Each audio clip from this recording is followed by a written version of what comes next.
Is cloning making life? What is cloning exactly? It's going to be next people is what I think about. But when you can start doing it with people and you can start making a superhuman race, I mean, that is deeply concerning to me. You could do that. I mean, you could make things, people, animals that are advanced. It's kind of frightening, but when you can start doing it with people and you can start making a superhuman race, I mean, that is deeply concerning to me. This is absolutely amazing. James Tour blows Tucker Carlson away when he gives scientific evidence for God and there being a creator. Guys, this is super exciting because I had the opportunity to interview Dr. James Tour like almost a year ago now, and it was truly a blessing that I had the opportunity. I'm excited for Tucker Carlson to hear what James Tour has to say and everyone else. So let's get into it. You hear that scientists, of course, can't be believing Christians because that's a conflict with science. Yeah, I've heard that before. I've never felt the conflict. Actually, my science makes me believe all the more because when I see things, I understand it, and it is amazing. I mean, we got this wooden table here, and I know why this has the properties that it does. I mean, when you have a tree, you can run a car right into the tree, and the car's destroyed, and the tree just stays there just fine. I mean, why is that? I know why this has the properties that it has, because it has these carbohydrates, these polysaccharide strands that are held together by these hydrogen bonds, and they will give a little bit. And so you have this amazing impact strength on a piece of wood. I mean, the common man on the street doesn't know that, and I know that. And I'm like, God, you're amazing. This is just what an amazing piece of construction. I mean, you take a piece of plastic, I mean, after 5 years, the thing's starting to decompose, certainly after 10, and you can go around the world and you can see 1,000-year-old structures made out of wood, and the wood is still there. I mean, for God to have made a material like this, I work in the area of material science, and so it makes you look at, God, you're amazing. How do you do this? And then you look at life, living entities. I mean, how do you pull this thing off? Wow. We don't know how to build like this. There's a reason why we build robots out of plastic and wires and silicon rather than molecules. I mean, every time you want to build something, what do? You look at something that already does that and you mimic it. Well, why don't we build our robots out of molecules, out of polysaccharides and polypeptides and lipids and nucleic acids? Why don't we build? Because that's what's demonstrated to us in nature. We would just copy it because we haven't the foggiest idea. It's so hard to think about how you're going to build something out of molecules. So what do? You build it out of plastic. You build it out of silicon. These basic 4 classes of components. And I'm like, God, how do you do this?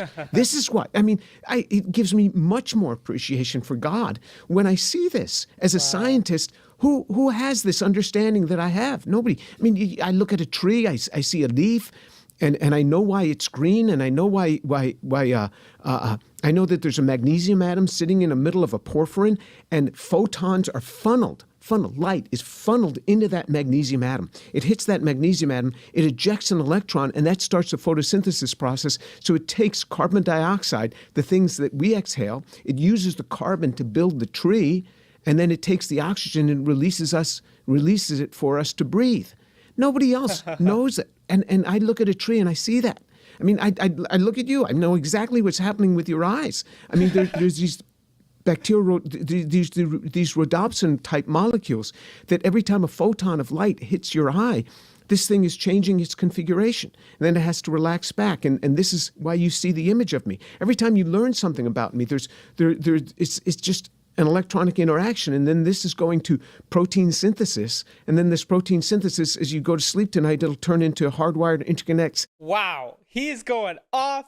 And he's getting blown away. I really hope that he goes on Joe Rogan. That would be so cool to bring back these scientific evidence studies because, guys, the creator of all things is the best evidence for God. The fact that someone as smart as James Tour is so in love with Jesus and so in awe of the creation, and the more he understands and knows how creation works, points him to God. That is just so beautiful. In your brain, who knows this but a scientist, and you give glory to God. This is amazing.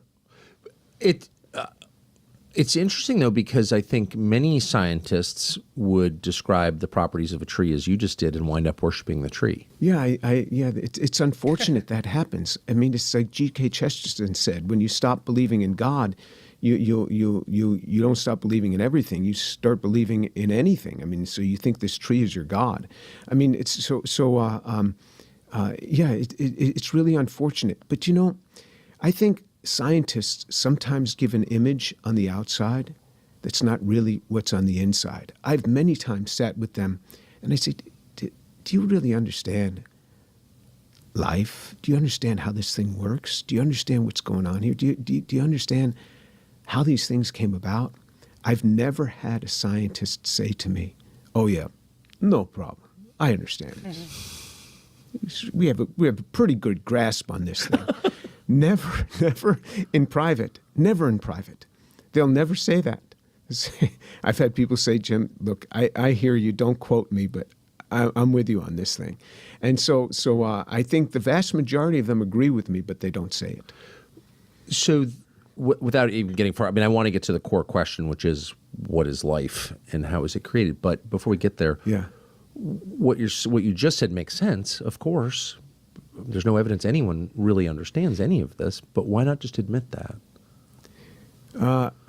Sometimes the community is not very warm when you admit that sort of thing.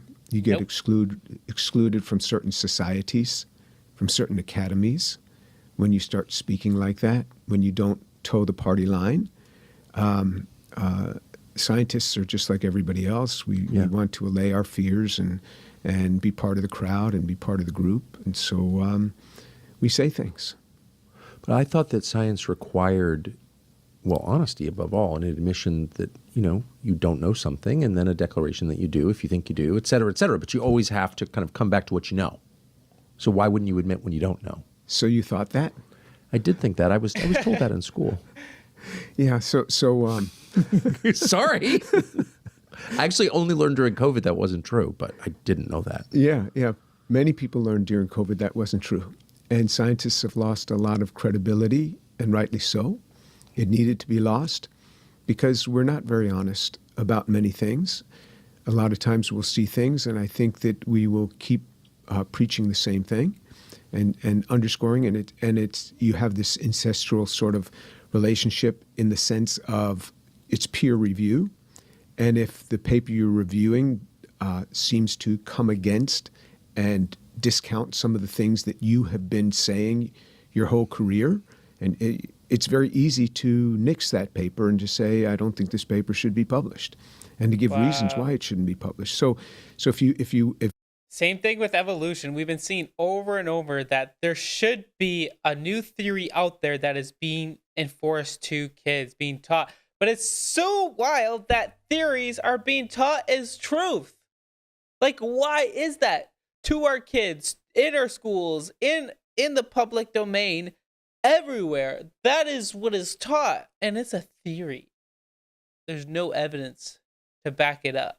To get grant money, you need to say certain things, and it's very hard to come with something that's going to shake up a field. It's very easy to come in with small developments, but to something that's going to shake up a field, that's very hard to do. The system is not well. What is life is not answered by science.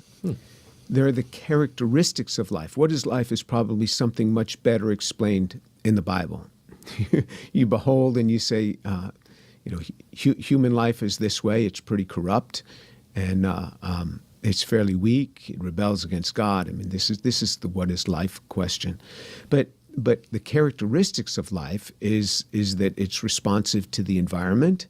It has growth and change. It has metabolism. It breathes, has homeostasis. It's made of cells, and it passes on traits to offspring. Those are the characteristics of life. That's very well defined by science. And now you see scientists trying to change those definitions and give it a much smaller number of those things So it's something that they can claim that they have made, but what they've made is just a bunch of nonsense. It's really not life at all. It's things people have seen for a long time. It's just really not life.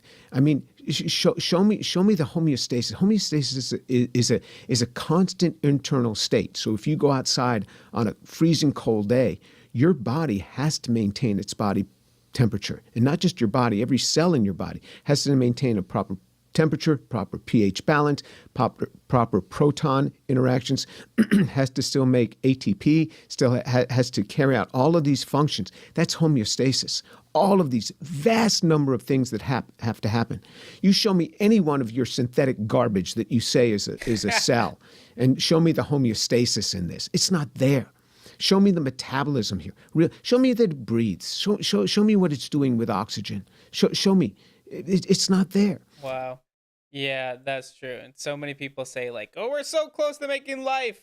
He gets asked about cloning here, and I think this is fascinating. Is coming from a bioengineer. Is cloning making life? What is cloning exactly? And where are we in the No. science? With cloning, you start with life. You start with life. You're never making life. So you never make that original cell.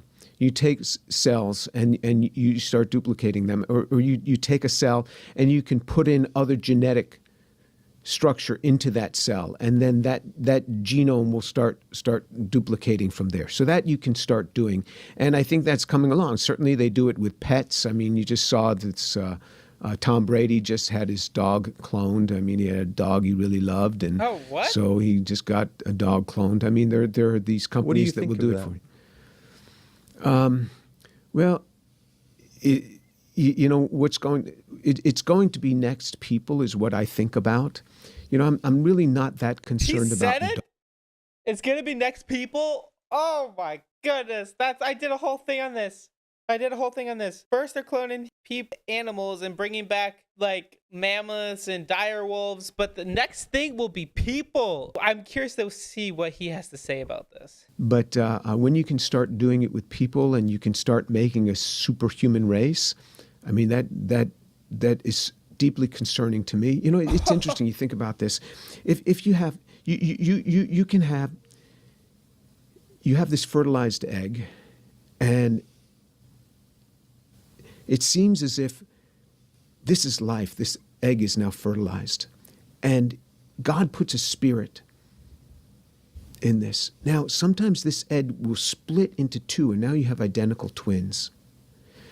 And if there was a spirit there, it's like God puts another spirit in that other egg as well that is just formed. They just split off this first one, because you get two independent entities that are identical twins, and they each have a spirit, the Spirit of God that He's placed within them, that He's put this spirit within them. They've been made in the image of God. So when you think about it in this context, you see that God seems to put a spirit along with that physical fertilized system. There seems to be a spirit there that He puts along with it. What would He do now that you have a cloned system? My guess is there'll be a spirit along with it. But you talk about things that you can do. So if I could take steroids and be 10% faster than anybody else, I mean, that's a huge advantage. If I could take some sort of drug and be 20% smarter than everybody else, that is a huge advantage. And we would say, you know, that's unfair. You know, we can't have that in sports. We can't have that in competition. But you could do that. You could do that. I mean, you could make things, people, animals that are advanced. It's kind of frightening because that brings up the whole end times transhumanism type thing. Like, what if that has to do with ties to a Nephilim type idea of things to come in the end times, things that people are creating their own type of species, these hybrid creatures. Will that be something that is just a normal like human being, or will it be something else, a different race? I'm curious. What do you guys think? What people would do with such a thing? You know, every technology has advances. People say, aren't you afraid that this technology that you're developing might be used in the wrong way? I say, yeah, certainly I think about it, but all technologies are like that. People are really devious, and we can figure out how to do things and control things and weed out certain people and have others coming forward. So, yeah, I think it's a danger because, as the Bible says, Jesus didn't trust anyone. He didn't entrust himself to anyone because he knew what was in all men.